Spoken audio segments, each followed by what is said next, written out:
So the course of time is really very much like the course of a ship in the ocean. Because here's the ship, you see, and it leaves behind it a wake.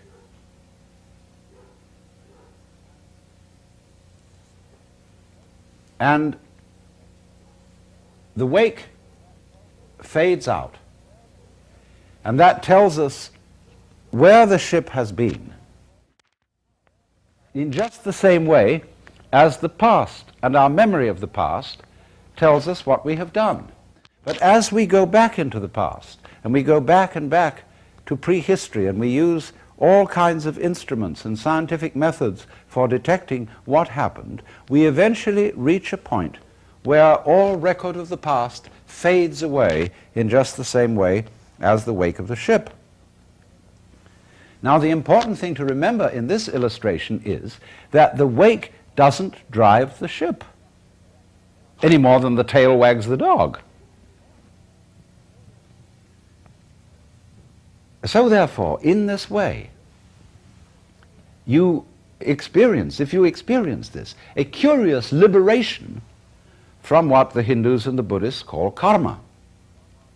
The word karma in Sanskrit actually means doing, action.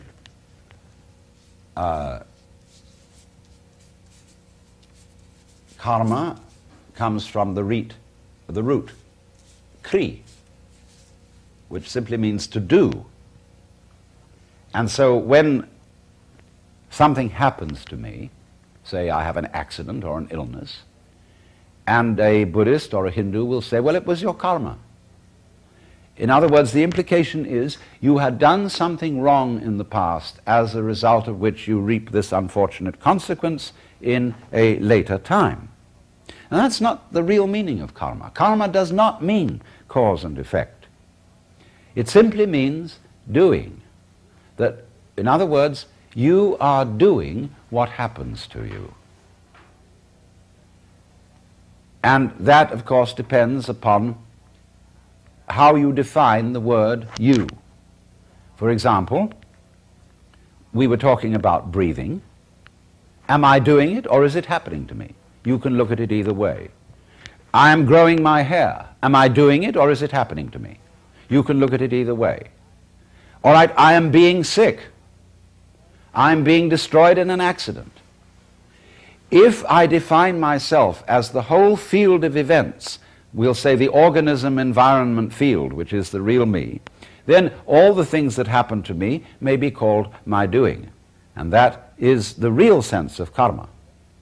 But when we speak about freedom from karma, freedom from being the puppet of the past, that simply involves a change in your thinking.